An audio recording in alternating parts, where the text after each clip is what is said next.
warahmatullahi wabarakatuh. Saya Yulita Cynthia Berliana, lahir di Sumbawa pada tanggal 11 Juli 2003. Saya merupakan anak kedua dari dua bersaudara. Hobi saya membaca novel dan juga traveling. Saya merupakan lulusan SDN 13 Ampenan pada tahun 2015, SMPN 1 Mataram 2018, dan juga SMAN 3 Mataram 2021. Saat ini saya sedang melanjutkan pendidikan untuk mengambil S1 di Universitas Mataram. Perkenalkan, nama saya Didik Gerhadi, lahir di Kabupaten Bima pada tanggal 29 Mei 2001 dan saya merupakan anak bungsu. Saya memiliki hobi main bola dan menulis. Saya lulusan dari SDN Impreswaro pada tahun 2013 dan SMPN 2 Monta pada tahun 2016 dan menyelesaikan SMA di SMAN 2 Kota Bima pada tahun 2019.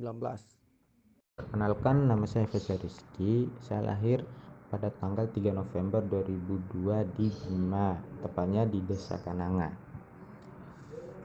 Saya merupakan anak ketiga dari 3 bersaudara. Saya memiliki hobi saya yaitu bermain bola. Saya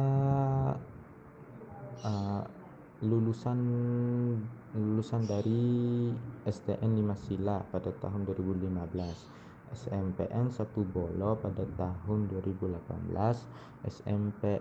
SMA 1 Bolo pada tahun 2021, dan sekarang saya melanjutkan pendidikan untuk mengambil S1 di Universitas Mataram. Perkenalkan, saya Arsima Skaida Cayano, lahir di Sumbawa pada tanggal 15 Januari 2004. Saya merupakan anak tunggal. Saya memiliki hobi membaca novel dan belajar pencaksilat. Saya merupakan lulusan dari SDN 1 Labuhan Mapin pada tahun 2015 dan SMPN 1 Alas Barat pada tahun 2018.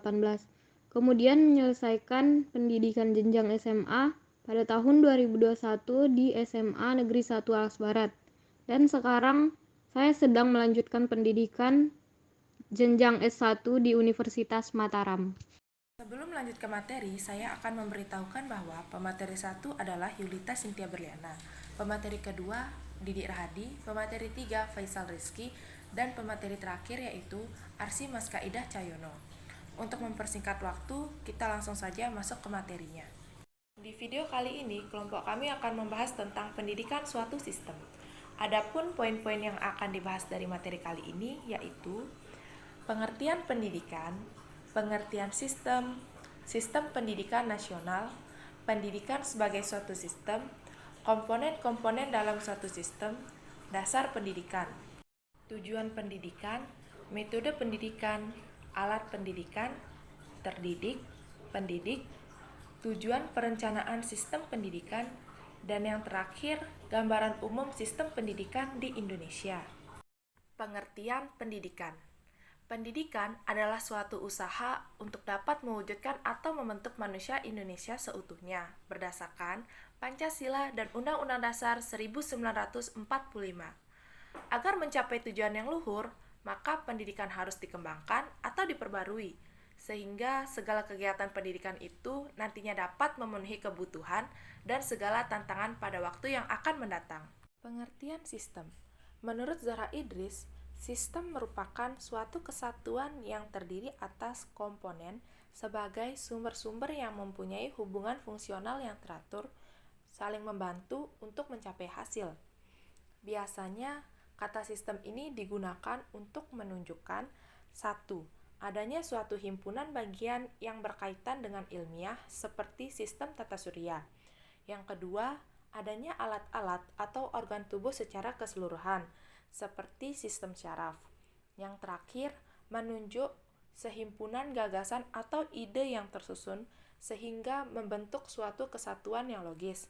Misalnya, sistem pemerintahan demokrasi. Sistem pendidikan nasional. Sistem pendidikan nasional merupakan upaya yang direncanakan untuk mewujudkan proses dan suasana pembelajaran supaya pelajar aktif dalam pengembangan potensi dirinya.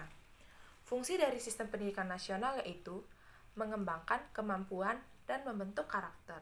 Pendidikan sebagai suatu sistem. Pendidikan adalah suatu sistem yang memiliki unsur-unsur tujuan sasaran pendidikan, peserta didik, pengelolaan pendidikan, struktur atau jenjang, kurikulum, dan fasilitas. Setiap unsur dalam pendidikan saling berkaitan dengan mempengaruhi. Adapun komponen yang terkait dengan pendidikan sistem yaitu 1.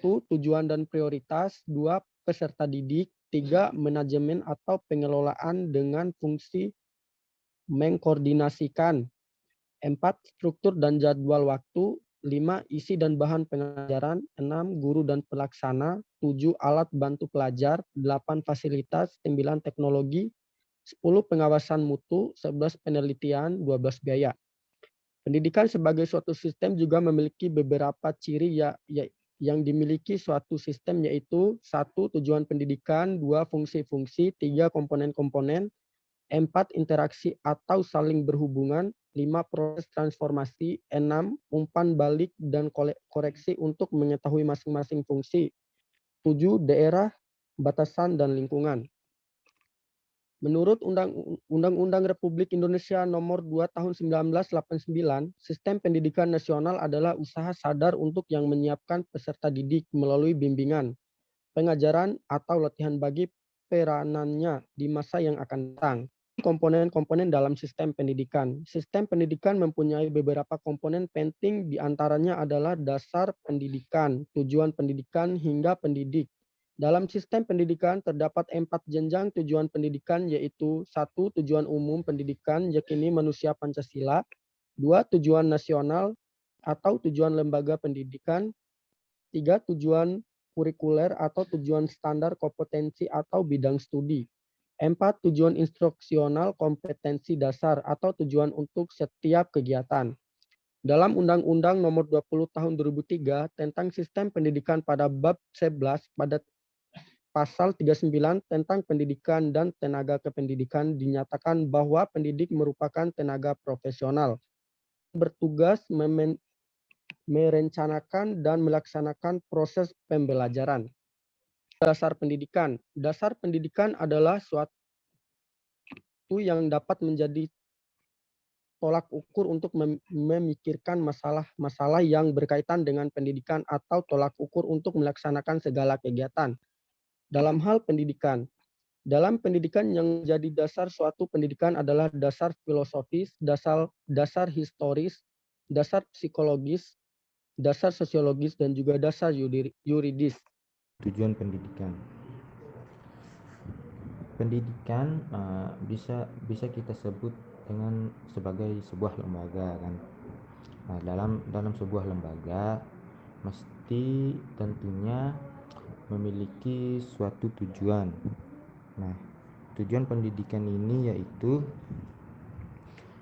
untuk menggapai keinginan atau yang dicita-citakan di dalam setiap kegiatan mendidik. Nah, kegiatan mendidik ini lebih condong untuk membangun potensi peserta didik ke arah emosional, akhlak, spiritual, dan juga memberi pelajaran tentang berbagai ilmu yang bermanfaat. Terlepas dari itu, kegiatan mendidik juga lebih memprioritaskan juga untuk membangun kemampuan kognitif, yaitu kemampuan untuk mengingat, memahami, menggunakan bahasa yang baik dan benar, dan lain-lain. Metode pendidikan. Metode pendidikan ini dilakukan agar kedepannya kita dapat memilih dan memakai metode yang sesuai dengan tujuan dan kondisi pendukungnya. Metode pendidikan dapat berdasarkan pola-pola hubungan dengan kedua belah pihak. Dalam metode pendidikan ini oleh Dr. Andi Suwarno membagi beberapa jenis metode, antara lain metode diktatorial, metode liberal, dan metode demokrasi. Alat pendidikan. Alat pendidikan ialah seperangkat peralatan atau media yang berfungsi sebagai alat bantu untuk memperlancar penyelenggaraan pendidikan agar lebih efektif dan efisien dalam mencapai tujuan pembelajaran. Alat pendidikan ini bisa dibagi menjadi dua bagian, yaitu yang pertama alat pendidikan kebendaan yang berfungsi untuk menjadikan pendidikan yang relatif, seperti contohnya itu seperti pulpen, buku, penggaris, pensil, penghapus, dan lain-lain. Yang kedua yaitu alat pendidikan bukan kebendaan, contohnya seperti peringatan, perintah, teguran, nasihat, hadiah, pujian, dan lain-lain. Terdidik adalah orang yang paham akan situasi, sikon, dan kondisi yang berlaku di negerinya. Pendidik. Menurut Wiji Suwarno, pendidik adalah orang yang dengan sengaja mempengaruhi orang lain supaya bisa mencapai tingkat kesempurnaan atau kemanusiaan yang lebih tinggi. Tujuan perencanaan sistem pendidikan. Tujuan perencanaan sistem pendidikan ada beberapa, yaitu pertama, untuk standar pengawasan pola perilaku pelaksanaan pendidikan. Yang kedua, untuk mengetahui kapan pelaksanaan perencanaan pendidikan itu diberlakukan dan bagaimana proses penyelesaiannya. Yang ketiga, untuk mengetahui siapa saja yang terlibat dalam perencanaan sistem pendidikan tersebut. Yang keempat, untuk mewujudkan proses kegiatan dalam pencapaian tujuan pendidikan secara efektif. Yang kelima, untuk meminimalkan terjadinya beragam kegiatan yang tidak produktif dan efisien. Yang keenam, untuk memberikan gambaran secara menyeluruh atau integral dan khusus atau spesifik. Yang ketujuh, menyerasikan atau memadukan beberapa sub pekerjaan dalam suatu organisasi pendidikan sebagai suatu sistem. Yang kedelapan, untuk mengetahui beragam peluang, hambatan, tantangan, dan kesulitan yang dihadapi. Yang kesembilan, untuk mengarahkan proses pencapaian tujuan pendidikan. Gambaran umum sistem pendidikan di Indonesia. Sistem pendidikan di Indonesia masih menganut sistem pendidikan nasional. Secara keseluruhan dapat dilihat dari berbagai aspek seperti pengelolaan, peran pemerintah dan masyarakat, dana, dan materi. Bunga melati harum mewangi, wanginya sampai di ujung jalan. Saya ucapkan terima kasih untuk waktu yang kalian berikan. Sekian dari kelompok kami. Assalamualaikum warahmatullahi wabarakatuh.